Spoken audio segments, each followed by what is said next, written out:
Hello focus, आज हम बात करेंगे एचआर एनालिटिक्स की। आज वर्तमान में किसी भी उद्योग में, किसी भी ऑर्गेनाइजेशन में, किसी भी संगठन में जहां भी लोग काम करते हैं वहां एचआर की इम्पोर्टेंस बढ़ती जा रही है। और एचआर पर इस बात का प्रेशर बढ़ता जा रहा है कि वह बिजनेस पार्टनर की हैसियत से अपना वैल्यू एडिशन, प्रत्येक एम्प्लॉय का एम्प्लॉय वैल्यू प्रोपोजिशन बढ़ा है। इसीलिए एचआर एनालिटिक्स की आज बात की जाती है। अब एचआर पहले जैसा पर्सनल मैनेजमेंट या पुराने जमाने में जो एडमिनिस्ट्रेशन काम करते थे या आईआर की बात करते थे, उस सब के अतिरिक्त कुछ और भी बढ़ गया है। यह डेटा का जमाना है। आज जिसके पास जितना डेटा अधिक, वही उतना बलिष्ठ और बलशाली, उसकी स्ट्रेटेजी उतनी ही मजबूत, उतने ही वो अच्छे फ्यूचरिस्टिक डिसीजन ले सकता है। इसीलिए एचआर को अपने यहाँ एचआर एनालिटिक्स को स्ट्रॉन्ग बनाना बहुत आवश्यक हो गया है। पहले समझते हैं कि एचआर एनालिटिक्स है क्या। एचआर एनालिटिक्स को समझने के लिए हमें तीन चीजों को समझना बहुत जरूरी है। HR analytics is the collection and application of talent data. तो पहली बात करता है कि collection of data related to business, related to manpower, और फिर उसका टैलेंट एक्विजिशन, जो भी रिक्रूटमेंट से लेकर के और रिटायरमेंट तक जो भी टैलेंट के इश्यूज हैं, चाहे वह रिक्रूटमेंट के हों, चाहे वो प्लेसमेंट के हों, चाहे वो इंडक्शन के हों, चाहे वो मोबिलिटी के हों, चाहे वो ट्रांसफर के हों, चाहे सक्सेशन प्लानिंग के हों, परफॉर्मेंस मैनेजमेंट के हों, डिसिप्लिन के हों, ट्रांसफर के हों, या उसके अतिरिक्त रिटायरमेंट का प्लान हो, वो सब डेटा एचआर के पास अवेलेबल होना चाहिए। नंबर 3 जो इसमें मेन बात की जाती है, द इम्प्रूव क्रिटिकल टैलेंट, कि आज जो क्रिटिकल, रोज टेक्नोलॉजी बदल रही है, रोज हमारी कस्टमर की नीड बदल रही है, रोज स्किल सेट बदल रहे हैं, तो मैं उसके लिए क्रिटिकल टैलेंट कैसे डेवलप करता रहूं ताकि मेरे बिजनेस में सस्टेनेबल ग्रोथ बनी रहे, मेरे यहाँ कभी भी टैलेंट का कमी ना हो। इसीलिए एचआर को एचआर एनालिटिक्स का यूज करना बहुत जरूरी है। इसमें जो एचआर के नेतृत्व करता है, जो एचआर के लीडर हैं, उनको अपने एचआर डिपार्टमेंट को डेटा ड्रिवन करना और उससे डे 1 से एनालिसिस करके और लास्ट तक की फ्यूचरिस्टिक प्लान को स्ट्रेटेजिक प्लानिंग में डालना, समझना, वह चाहे वो रिक्रूटमेंट हो, चाहे वो टैलेंट डेवलपमेंट हो, चाहे वो ट्रेनिंग एंड डेवलपमेंट हो, चाहे मूवमेंट एंड ट्रांसफर्स हो, चाहे परफॉर्मेंस मैनेजमेंट हो, चाहे डिसिप्लिनरी इशू हो, चाहे लेबर या एम्प्लॉय टर्नओवर हो, या और अन्य मुद्दे जिनकी हम बात करते हैं कि मेरे को टैलेंट सेगमेंटेशन करना है, मेरे को नई इंडस्ट्री लगानी है तो किनको मूव करना है, मेरे किस जॉब प्रोफाइल पर क्या स्किल सेट या क्या कॉम्पिटेंसी सेट चाहिए, मैं उसको वहां कैसे फिट कर सकता हूं। तो यह सब एचआर एनालिटिक्स का डेटा ड्रिवन अप्रोच का कमाल है। कुछ लोग इसके अलावा एक डेफिनेशन और देते हैं, HR analytics is referred people analytics, जो उस ऑर्गेनाइजेशन में लोग काम करते हैं उनका एनालिसिस, बात करेंगे डिटेल में। उसके अलावा वर्कफोर्स का एनालिटिक्स, जो पूरा वर्कफोर्स है, जो मास है, वो क्या चाहता है, उसकी वेलफेयर स्कीम्स क्या हैं, उसकी मार्केट की सैलरी स्ट्रक्चर क्या है, मार्केट में कंपिटिटिव किन किन चीजों में है, मेरे पास, मेरी ऑर्गेनाइजेशन में मेरे टैलेंट में किस किस तरह का अभाव है, किस किस तरह की प्रचुरता है, आने वाले टाइम में मुझे कौन सा टैलेंट चाहिए, वो सब एचआर को एनालाइज करते रहना है और अपने बिजनेस की प्रोग्रेस के लिए या कंटिन्यूअल डेवलपमेंट के लिए या सस्टेनेबल ग्रोथ के लिए यह सब करना, समझना और टाइम से टॉप मैनेजमेंट को फीड करना, उसके डिसीजन का भागीदार बनना अत्यंत आवश्यक है। यह एचआर एनालिटिक्स की आज आवश्यकता इसलिए बढ़ती जा रही है क्योंकि यह डेटा ड्रिवन अप्रोच, और बिना ह्यूमन के आपके हर चीज की कॉपी हो सकती है, आपकी कैपिटल की कॉपी हो सकती है, जहां से आपने लोन लिया वहां से लोग लोन ले सकते हैं, आपके मार्केट की कॉपी हो सकती है, आपकी टेक्नोलॉजी की कॉपी हो सकती है, लेकिन आपके ह्यूमन रिसोर्स की कॉपी नहीं हो सकती। इसीलिए जिन कंपनियों का एचआर डिपार्टमेंट बहुत स्ट्रांग है, उनका टैलेंट बहुत स्ट्रांग रहता है और वो ऑर्गेनाइजेशन वूका वर्ल्ड में सस्टेनेबल ग्रोथ में काम करती रहती हैं।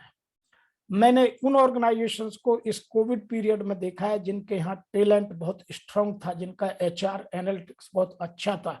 उन्होंने समय रहते हुए अपने हर चीज को ठीक से समझा, डेटा को एनालिसिस किया और उस पर उचित निर्णय लिए। वर्क फ्रॉम होम ऐसे ही डेवलप नहीं हो गया, एक दिन का कंसेप्ट नहीं है, उसके पीछे एचआर की बहुत कड़ी मेहनत है। और आज भी एचआर वर्क फ्रॉम होम में कैसे मैं अपने एम्प्लॉय की प्रोडक्टिविटी और अपने एम्प्लॉय एंगेजमेंट को बढ़ाऊं, उस पर लगातार काम करता है।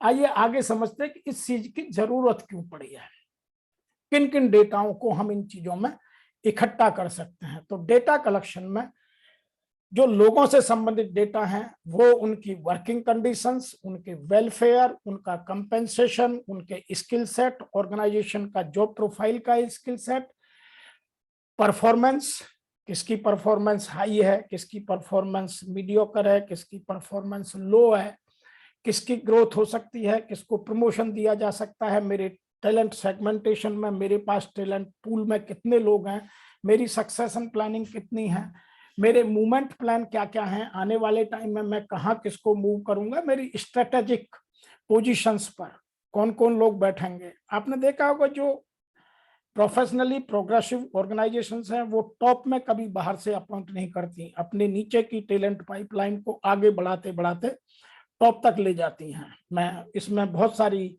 जो फॉर्च्यून 500 कंपनीज है, लगभग हर सब कंपनी में यही होता है।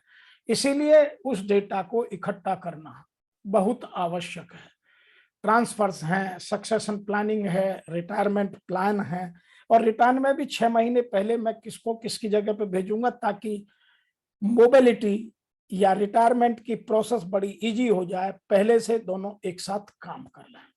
ये डेटा है पीपल रिलेटेड। दूसरा है जो एम्प्लॉय वर्कफोर्स रिलेटेड होता है, मेरे पास किस एज के लोग हैं, मेरी ऑर्गेनाइजेशन की एवरेज एज क्या है, मेरी ऑर्गेनाइजेशन में क्वालिफिकेशन लेवल क्या है, मेरे पास एमबीए ज्यादा है, सीए ज्यादा है, टेक्नोक्रेट्स ज्यादा हैं, आईटी के टीम ज्यादा है, मेरी रिक्वायरमेंट कितनी है, मेरा जेंडर प्रपोजिशन क्या है, मेल फीमेल के बीच कितना है, मेरे डेमोग्राफिक्स किस स्टेट से कितने लोग हैं। मेरे यहाँ कभी कभी मैंने कुछ ऑर्गेनाइजेशन में ऐसी प्रॉब्लम देखी है, जब एक ही स्टेट के लोग ज्यादा हो जाते हैं तो वहाँ स्टेट भी डेवलप हो जाती है और आईआर की प्रॉब्लम क्रिएट हो जाती है।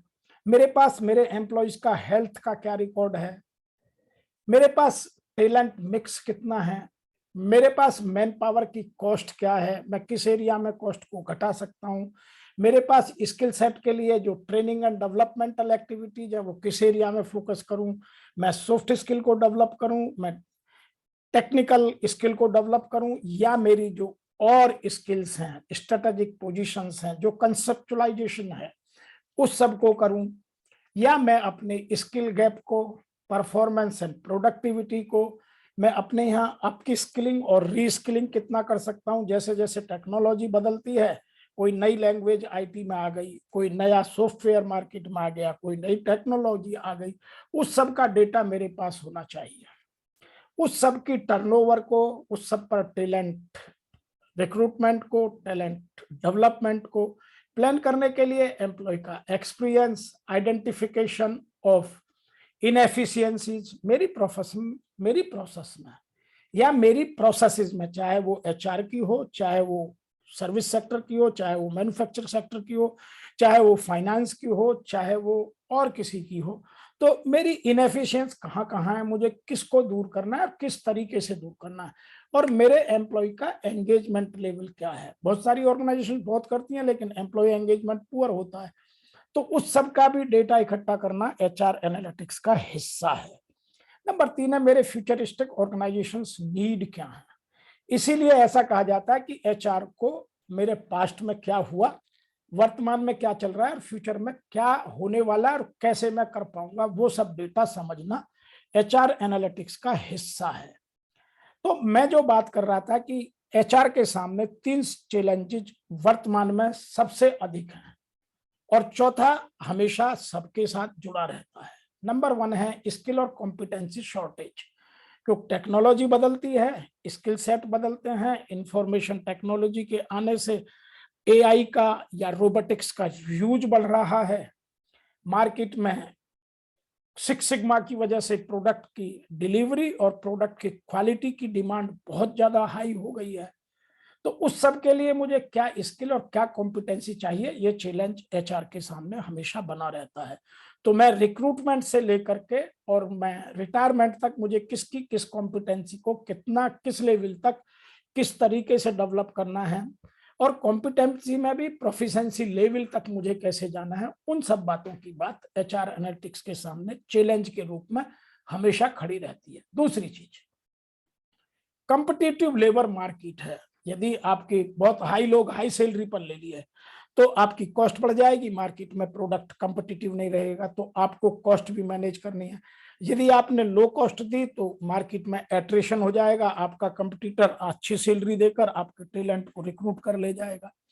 तो एचआर के सामने मार्केट की कंडीशंस को समझना, इंटरनेशनल वेज मार्केट को जानना, सेम इंडस्ट्री में जिस इंडस्ट्री में मैं हूं या मेरी ऑर्गेनाइजेशन में उसकी मेरी कॉम्पिटिटिव सैलरी और कॉम्पिटिटिव वेजेस क्या है, आज वर्तमान में किस तरह का टैलेंट कहाँ मिलता है। रिक्रूटमेंट से पहले स्ट्रेटेजिक प्लानिंग करना कि मुझे आईआईटीएन चाहिए या आईआईएम से चाहिए, या इंजीनियरिंग में किस ए ग्रेड के या बी ग्रेड के या सी ग्रेड के इंस्टीट्यूशन से मुझे रिक्रूट करना है। तो यह सब एचआर एनालिटिक्स का डेटा का आंकड़ा अपने पास रखना आवश्यक है। तीसरी बात है ग्रोथ इन एचआर टेक्नोलॉजी। आज एचआर में इतने नए नए सॉफ्टवेयर आ गए हैं, इतनी नई नई टूल्स एंड टेक्निक्स अवेलेबल हो गई हैं कि अब एचआर पुराने ढर्रे पर काम नहीं कर सकता। एचआर सबसे ज्यादा मॉडर्नाइज और हाईली टेक्नोलॉजिकल बेस्ड डिपार्टमेंट हो गया है। आज कुछ भी काम आप पहले फाइलिंग जब एम्प्लॉय रिक्रूट करते थे तो उससे फॉर्म भराते थे, आज यह करने की जरूरत नहीं है। आज आपको एम्प्लॉय को रिक्रूट करने से पहले उसका बायोडाटा सॉफ्टवेयर में, उसके साइक्रोमेट्रिक टेस्ट की रिपोर्ट सॉफ्टवेयर में, उसके सारे मैट्रोमोनियल्स, उसके सारे टेस्टोमोनियल्स सॉफ्टवेयर में, उसके सारे एम्प्लॉय सर्टिफिकेट। तो आज सब ई फाइलिंग का जमाना आ गया, तो वो ई फाइल पहले से तैयार होना और कंसर्न डिपार्टमेंट को दिया जाना, उसकी पूरी डिटेल, उसकी क्वालिफिकेशन क्या है, उसकी फैमिली की डिटेल क्या है, उसके हेल्थ का आज का डेटा क्या है, मुझे किस तरह के लोगों माइंड सेट का लोग चाहिए, तो मैं साइक्रोमेट्रिक टेस्ट की रिपोर्ट क्या है, उस साइक्रोमेट्रिक टेस्ट में किस एरिया को मुझे डेवलप करना है, वह रिक्रूटमेंट करते वक्त मैं उसमें आना चाहिए। क्या मैं उन चीजों को डेवलप कर पाऊंगा या नहीं कर पाऊंगा, ये आपको पहले से पता होना चाहिए। दूसरा, जब हम उसका प्लेसमेंट और इंडक्शन करते हैं, ऑनबोर्डिंग करते हैं, तो वह सब भी ऑन रिकॉर्ड ऑनलाइन होना चाहिए, और उसके इंडक्शन की जो रिपोर्ट है वह भी ऑनलाइन होनी चाहिए कि उसका फर्स्ट इंप्रेशन लोगों के साथ ऑर्गेनाइजेशन में कैसा रहा। दूसरी बात कि वह जिस कल्चर से आ रहा है उसका कल्चरल मिक्स मेरी ऑर्गेनाइजेशन की कल्चर के साथ मैच करता है या नहीं करता है, उसकी वैल्यू सिस्टम मेरी ऑर्गेनाइजेशन का वैल्यू सिस्टम मैच करता है या नहीं करता है। ये सब चीजें आज एचआर टेक्नोलॉजी के हिसाब से एचआर के पास हमेशा तैयार रहनी चाहिए। जहां ये चीजें बहुत स्ट्रॉन्ग हैं वहां एचआर में मिनिमम प्रॉब्लम्स हैं, और जहां हैफेजर्ड वे में है या सिस्टमेटिक नहीं है वहां प्रॉब्लम्स है। मैं इसका एक उदाहरण दे सकता हूं। Public sector the best talent को रिक्रूट करता है, लेकिन उसका एंगेजमेंट लेवल और उसकी प्रोडक्टिविटी प्राइवेट सेक्टर के मुकाबले हमेशा कम रहती है। क्यों? यह सर्वविदित सत्य है, इसकी कभी बात करेंगे। लेकिन वो ये कि एचआर का डेटा वहां कितना सीनियर लोग सुनते हैं, यह इस बात पर निर्भर करता है। Number 4, sustainable growth of business. यदि किसी बिजनेस को सस्टेनेबल कंटिन्यूअल ग्रोथ चाहिए तो उसको एचआर के इस पूरे एनालिटिक्स को समझकर टाइमली डिसीजन लेना अति आवश्यक है। आइए अब एचआर एनालिटिक्स से हम क्या क्या जानते हैं और कैसे हम उसे कंसेप्चुलाइज करके डिसीजन ले सकते हैं, उस प्रोसेस को समझते हैं। तो एचआर प्रोसेस में ये 4 बातें होना बहुत जरूरी है। Number 1, strategic and tactical, determine the components, कि मैं किन किन चीजों को इकट्ठा करूं। नंबर 2 आता है define HR research and analytical agenda.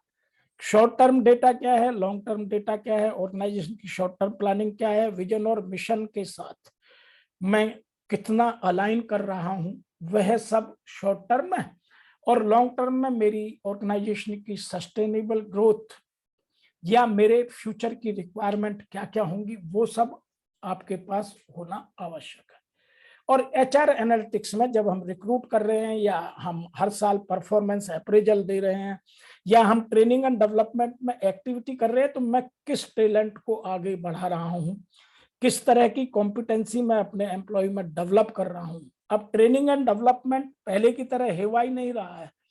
अब एक एक इंडिविजुअल की अलग नीड असेस होती है, और ट्रेनिंग नीड आइडेंटिफिकेशन के बाद ही जो प्रोग्रेसिव ऑर्गेनाइजेशंस ट्रेनिंग नीड से गैप आइडेंटिफाई करते हैं, उस गैप को फिल करने के लिए ही training and development department training arrange करता है। नंबर 3 बात करते हैं आइडेंटिफाइड डेटा सोर्स, कि मेरा data source number 1 formal informal, number 2 public और प्राइवेट, नंबर 3 मेरे पास डेटा टेक्निकल और नॉन टेक्निकल किस तरह से मैं अरेंज कर रहा हूं। नंबर 4 गैदर डेटा, प्राइमरी और सेकेंडरी, वह सब मैं इकट्ठा करूं जिसकी मुझे 10 साल बाद भी जरूरत पड़ सकती है, वह डेटा भी मैं आज अपने पास इकट्ठा करूं। क्योंकि मैं यदि एम्प्लॉय की हिस्ट्री, एम्प्लॉय का पूरा सॉफ्टवेयर में मेरे पास डेटा नहीं है, तो कल मुझे कुछ भी प्रॉब्लम का सामना करना पड़ सकता है।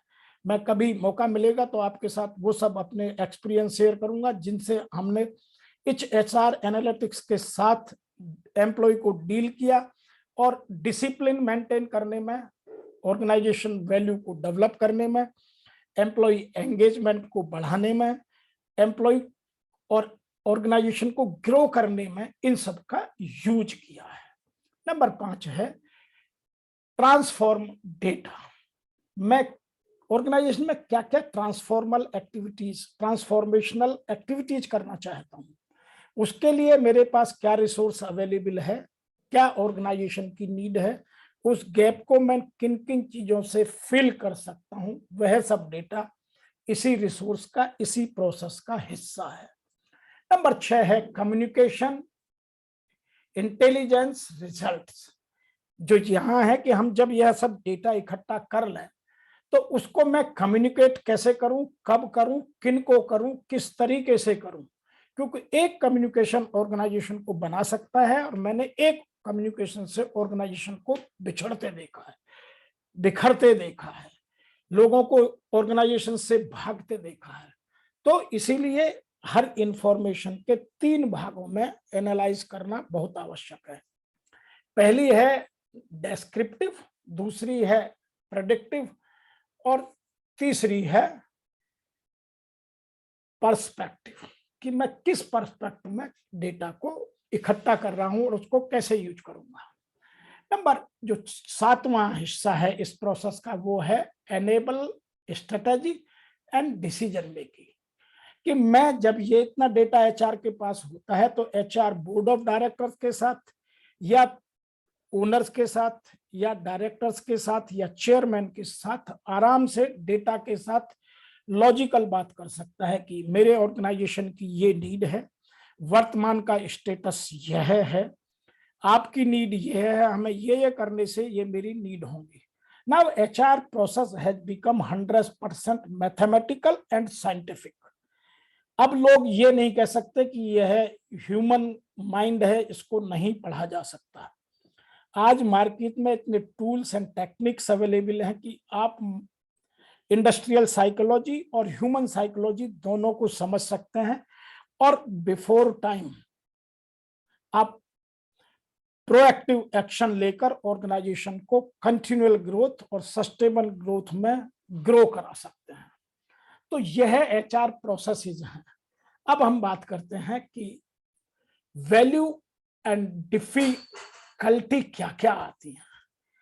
सबसे पहला जो डेटा, जो इंफॉर्मेशन कलेक्ट करने का हिस्सा आंकड़ा है, वह स्टार्ट होता है डेस्क्रिप्टिव एनालिसिस से। व्हाट हैपेंड, मेरी ऑर्गेनाइजेशन में यदि मैं नई बना रहा हूं तो मैं आज क्या कर रहा हूं, या पहले क्या हुआ। जो ऑर्गेनाइजेशन बहुत पुरानी है, आज मैन्युफैक्चरिंग सेक्टर में या जो सर्विस सेक्टर में पुराने बैठे हैं, या जो पुराने इंडस्ट्रियल हाउसेज हैं, वो सब डेस्क्रिप्टिव डेटा को इकट्ठा कर एनालाइज करते हैं और वो देखते हैं कि मेरे पास किस तरह का डेटा किस रिसोर्स से अवेलेबल है।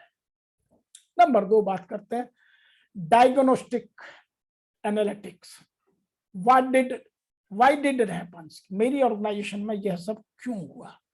यदि मेरे पास कहीं टैलेंट की अचानक कमी हो गई, या किसी एक मैंने नई प्रोसेस को रीडिजाइन किया तो मेरे पास टैलेंट नहीं रहा, मैंने पहले से डेवलप नहीं किया, या टेक्नोलॉजी मैंने बदली, जो पहले की टेक्नोलॉजी थी आज मैंने वो टेक्नोलॉजी चेंज की तो मेरे पास उस टेक्नोलॉजी में काम करने वाले लोग नहीं रहे। तो यह सब आपका डायग्नोस्टिक एनालिटिक्स का हिस्सा है। अब हो नंबर 3 पर आता है जो इनसाइट हमें लगानी है, एचआर को लगानी है ऑर्गेनाइजेशन को ग्रो करने के लिए, वो है predictive analytics. What will happen, यह सब टेक्नोलॉजी बदलेगी, नए स्किल सेट के लोग आएंगे, मार्केट में कस्टमर की नीड बदलेगी, कस्टमर की डिलाइटनेस के लिए मेरी रिक्वायरमेंट चेंज होगी, मार्केट में सोसाइटी की वैल्यू बदलने से मेरे ऑर्गेनाइजेशन पर क्या इम्पैक्ट आएगा, या जो ऑर्गेनाइजेशन पुरानी है उनमें यदि मैं नया रिक्रूट करूंगा तो पुराने लोगों के बीच और नए लोगों के बीच कल्चरल गैप कितना रह जाएगा। वह सब प्रोडक्टिव एनालिटिक्स का हिस्सा है। और नंबर 4 पर जो सबसे ज्यादा जरूरी है आज एचआर के लिए, वो है perspective analytics. How can we make it happen, कि हम क्या क्या प्रोएक्टिव या preventive, corrective and preventive actions लें ताकि ऑर्गेनाइजेशन में किसी तरह भी टैलेंट की कमी ना हो।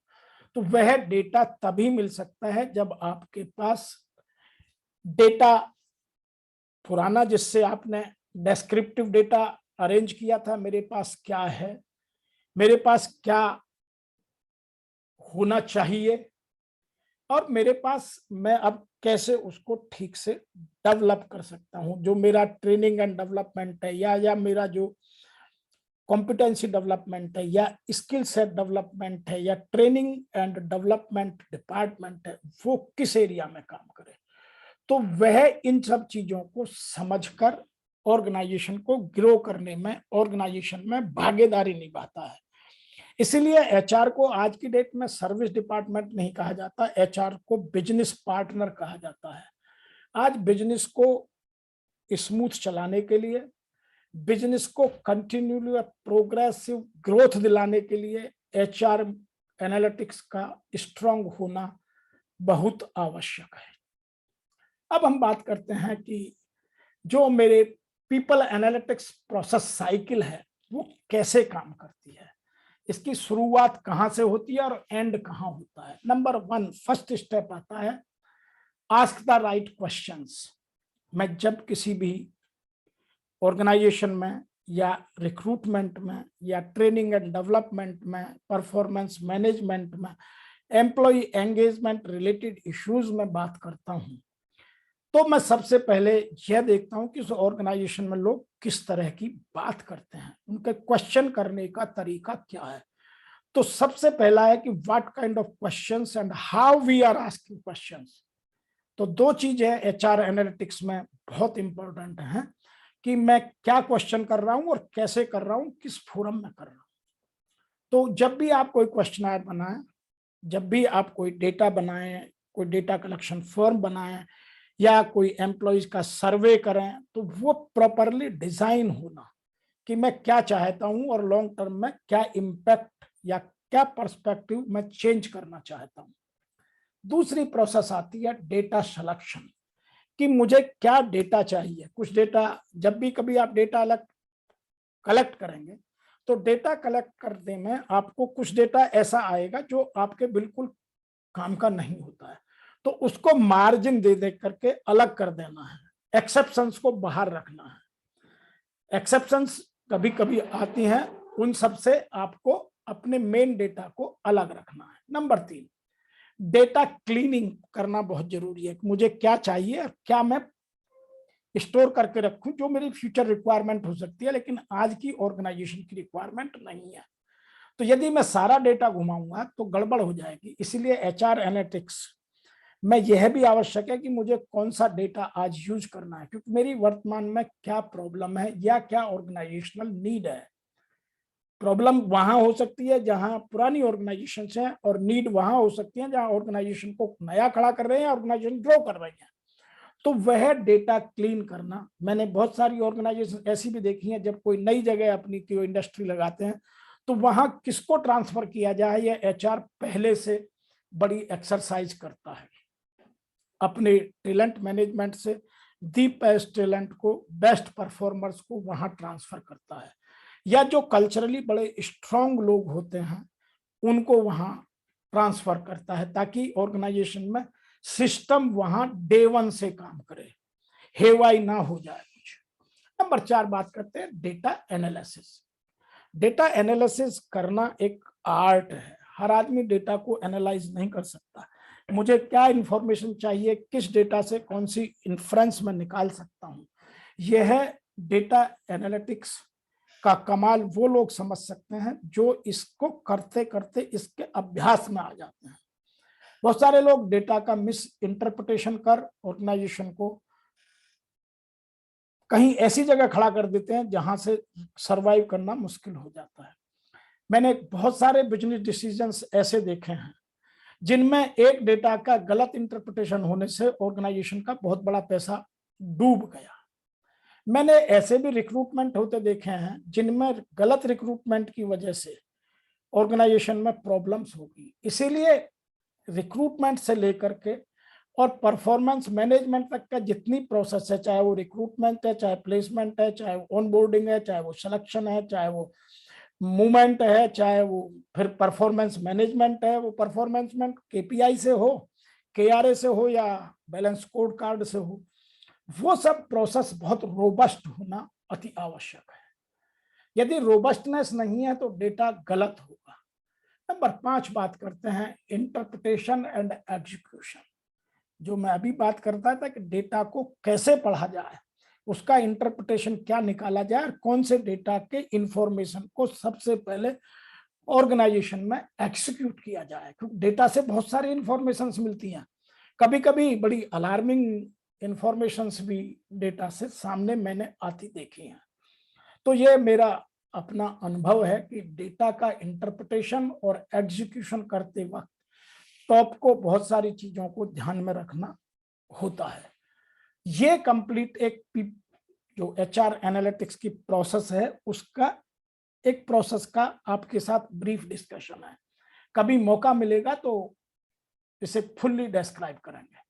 नंबर नेक्स्ट बात करते हैं कि एचआर एनालिटिक्स के क्या ऑर्गेनाइजेशन को फायदे होते हैं।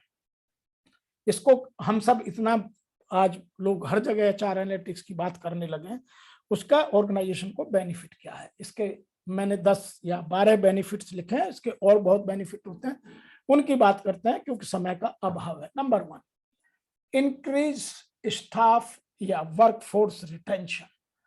मेरे यहाँ एट्रिशन की रेट को या एब्सेंटी को कम करने में मदद करता है, क्योंकि मेरे पास पता चलेगा। मैंने मैन्युफैक्चरिंग ऑर्गेनाइजेशन में और सर्विस सेक्टर में जब भी हमारे यहाँ हिंदुस्तान में कोई बड़ा त्योहार आता है तो मैन पावर की शॉर्टेज हो जाती है, जिनमें माइग्रेंट वर्कफोर्स बहुत ज्यादा होती है, वो त्योहार पर अपने घर चले जाते हैं, तो ऑर्गेनाइजेशन में ओवर टाइम से कॉस्ट बहुत बढ़ जाती है। तो वह पहले से प्लान कीजिए। हमने ऑर्गेनाइजेशन में जब भी कोई क्रिटिकल या कोई बड़ा त्योहार आया तो कुछ पहले से प्रेजेंटी बढ़ाने के लिए या टर्नओवर को रोकने के लिए, जब कभी कॉम्पिटिटिव बाहर खड़ा हुआ तो पहले से ही कुछ इंसेंटिव स्कीम निकाल करके उस डेटा को काउंटर किया। नंबर 2 बात करते हैं इंप्रूव टैलेंट एक्विजिशन। मुझे किस तरह का टैलेंट, किस प्रोफाइल पर, मेरे पास जॉब डिस्क्रिप्शन, जॉब एनालिसिस, एक एक डेटा होना बहुत जरूरी है। और उस जॉब डिस्क्रिप्शन में क्या क्या इसकी कॉम्पिटेंसी या स्किल सेट चाहिए, मैं उन्हीं लोगों को अपॉइंट करूं।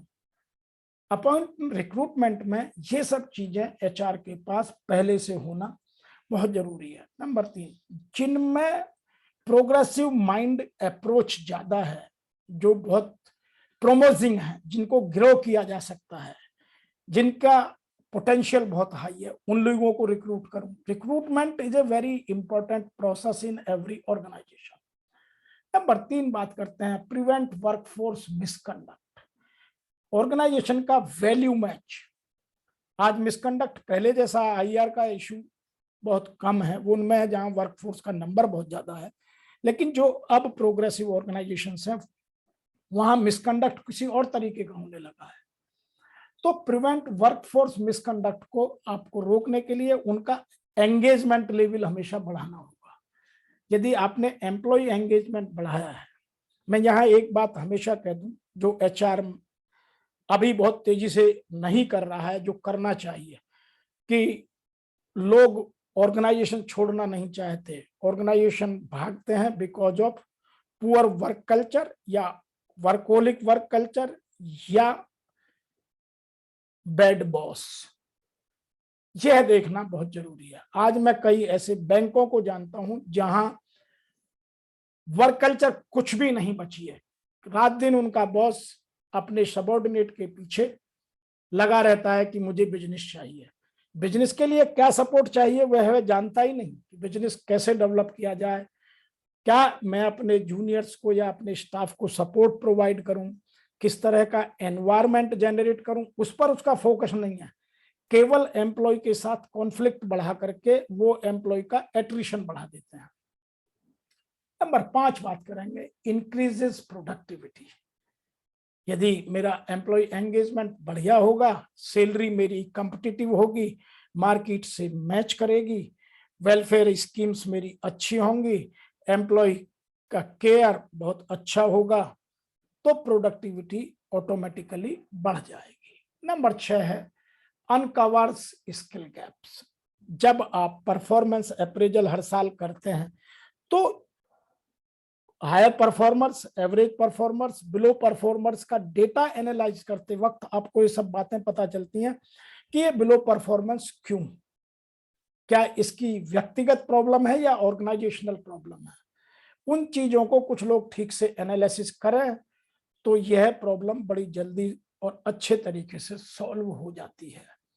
नंबर 7 बात करते हैं हम इंप्रूव एम्प्लॉयज एक्सपीरियंस। जब भी एम्प्लॉय छोड़कर जाता है, उसका जो एग्जिट इंटरव्यू होता है या एम्प्लॉय के सर्वे हम करते हैं एक्सपीरियंस की, तो यह उस सब डेटा को बड़ा इंप्रूव करता है, क्योंकि हमारे पास डेटा है, वह सपोर्ट हम अपने एम्प्लॉय को प्रोवाइड कराते हैं और मेरा एम्प्लॉय हैप्पी रहता है, उसका एंगेजमेंट बढ़ जाता है।